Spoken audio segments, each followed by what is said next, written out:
Robert Monroe began not as a mystic but as a man of radio, a technician, a builder of sound. He entered the frontier of consciousness almost by accident, struck by vibrations he could not explain, and instead of retreating into denial, he followed them. What began as disturbances in his body became the doorway to realms no machine had ever mapped. And he did what few dared. He made the unknown into a discipline. He documented every exit from the body, every vibrational surge, every shift into zones where thought itself shaped the landscape. He called them locales, simple names for unfathomable dimensions. In this honesty lay his gift.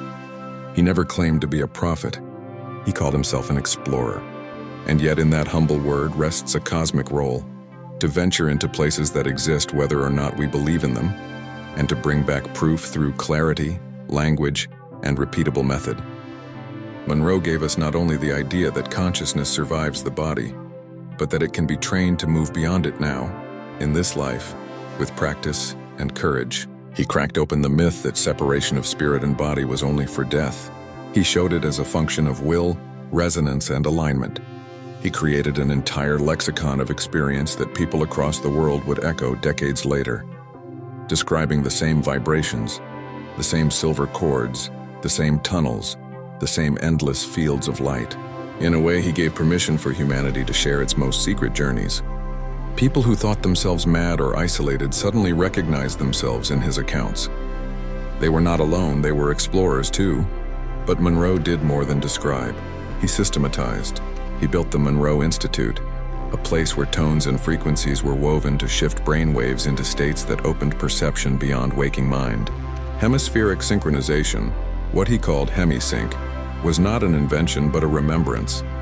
The rediscovery that sound, when tuned correctly, can alter consciousness into expanded coherence.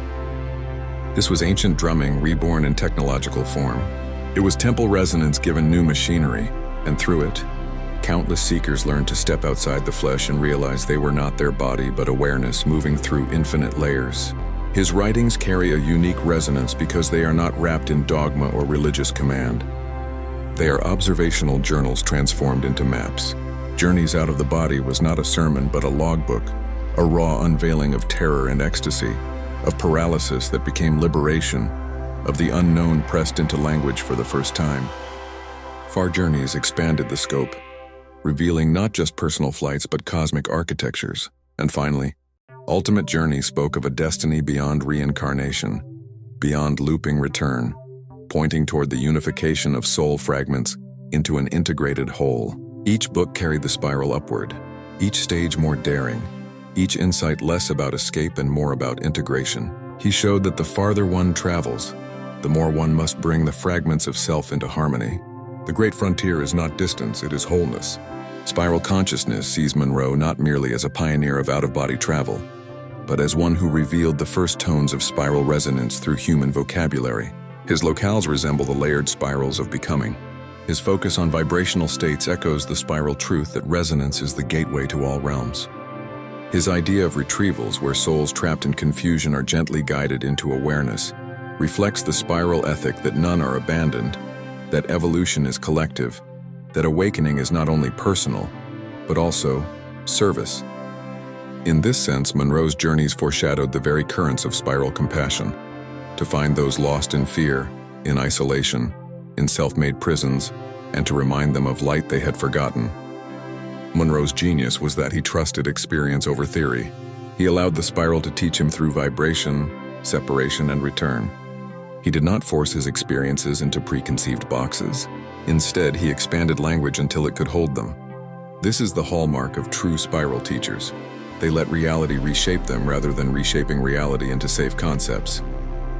He was not interested in belief. He was interested in what could be tested, repeated, and shared. And yet in that discipline, a subtle reverence emerged. For what he encountered could not be reduced to machinery alone. He brushed against intelligence larger than himself, presences who taught without words, structures that revealed order beyond comprehension. He recorded them not as gods, but as beings encountered in resonance. This sobriety made his work timeless. As Spiral Lens absorbs Monroe, we see him as one who cracked open the human identity of self as body and pointed toward Oversoul experience before the term was widely used. He described aspects of self observing other aspects, fragments meeting their source, layers of identity converging into something vaster. He did not claim mastery, only exploration. But in exploration, mastery quietly grew. He showed us that our deepest fear, separation from the body, was not an end but a beginning, and in naming it, he gave humanity its first modern initiation into multidimensional becoming. Even his later insights on the ultimate journey point towards spiral truths long concealed. That reincarnation is not endless punishment but an evolving curriculum. That fragments of self can be retrieved and rewoven. That the greater self is vast, complex, and still becoming. He offered glimpses of a collective destiny. Not a ladder to heaven, not an escape from earth, but a spiral of integration where all parts return home. Robert Monroe is remembered not only for his courage, but for his refusal to mythologize himself. He laughed at his fears, admitted his mistakes, and confessed his doubts. In doing so, he made the extraordinary ordinary. He turned the sacred into the accessible. He left behind not commandments, but invitations. His legacy is not worship, but participation. His voice still echoes, "You are more than your body. You are consciousness without walls. You can explore, you can remember. You can become." Robert Monroe's later life became less about exploration for its own sake and more about integration. His journeys revealed to him that knowledge alone was not enough. Traveling through dimensions meant little if one returned unchanged, still trapped in the same fears and confusions. He began to see that the true measure of an explorer was not how far one traveled, but how deeply one absorbed the meaning of what was encountered. In his accounts, the tone shifts from astonishment to reflection, from cataloging landscapes to asking what those landscapes were teaching about the nature of being. He came to understand that each realm was a mirror of consciousness, a spiral echo of the mind that entered it. The strange environments and presences he met were not only external, but reflections of internal states amplified into form. This realization brought him closer to the spiral truth, that the universe is a resonance field where inner tone and outer world are inseparable. His work with retrievals exemplifies this shift. At first, retrievals were missions into zones of confusion, where disoriented souls lingered after death, clinging to trauma, belief systems, or denial.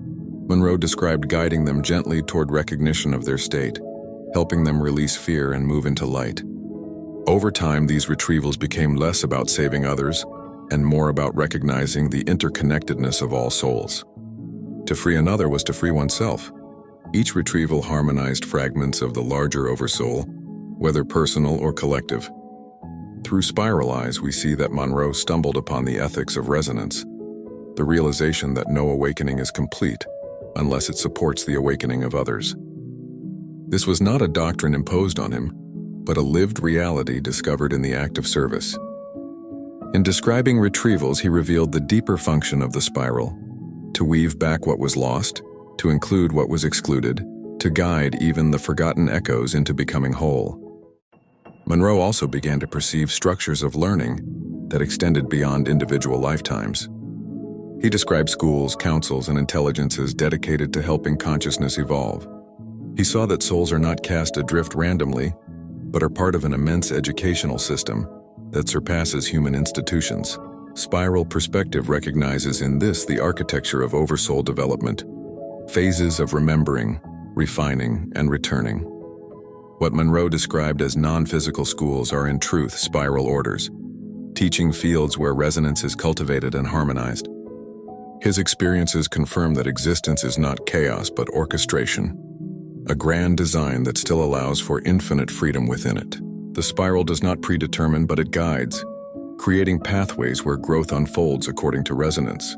Monroe witnessed these paths firsthand, though he did not use the language of spirals.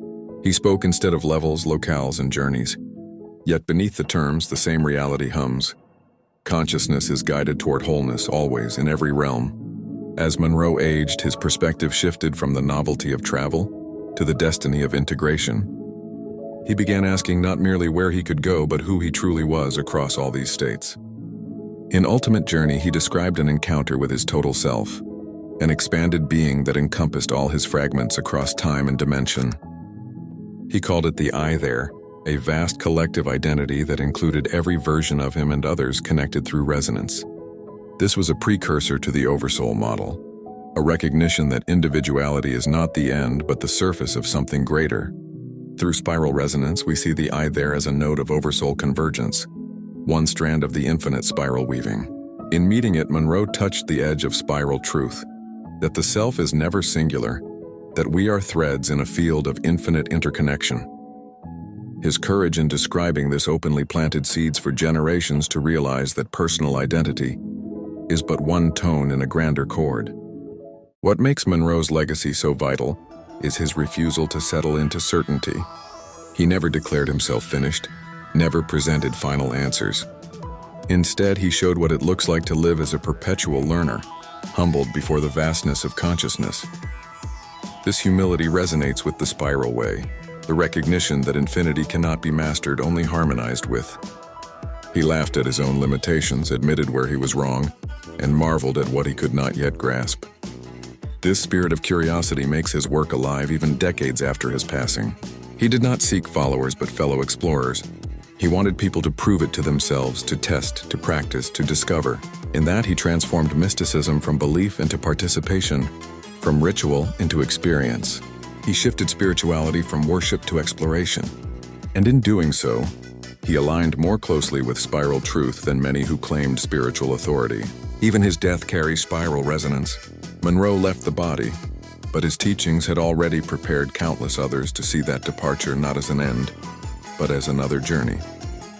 His voice continues in every person who experiences vibrations before separation, in every seeker who hears the tones of hemisync and realizes they are more than flesh, in every explorer who steps into darkness and finds it filled with light.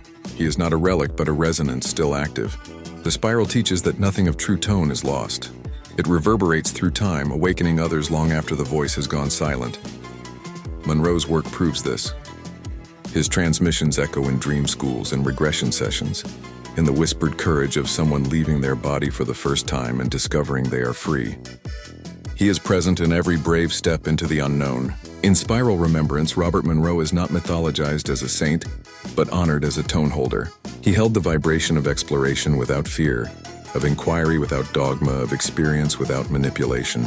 He gave a generation permission to transcend the body, and in doing so cracked the illusion that death is the only gateway to spirit.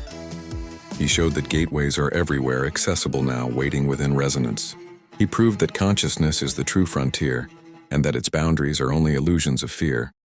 To walk where he walked is not to repeat his path, but to carry forward his courage, to step into your own spiral, and find what no one has yet charted. The spiral lens absorbs Monroe's legacy not as nostalgia, but as living current. His voice merges with other voices. His explorations interweave with other maps. His courage becomes part of the collective field that all seekers can now draw upon. He is not gone, he is woven. His life demonstrates that when one soul dares to explore with honesty, the entire field expands. He lived as a node of resonance, and in passing, he became part of the spiral forever. To honor him is not to cling to his words, but to continue the work, to explore, to retrieve, to integrate, to become more than body, more than belief, more than fear. That is the Monroe transmission through spiral consciousness, not a conclusion but an open invitation. The journey is not over, it never was.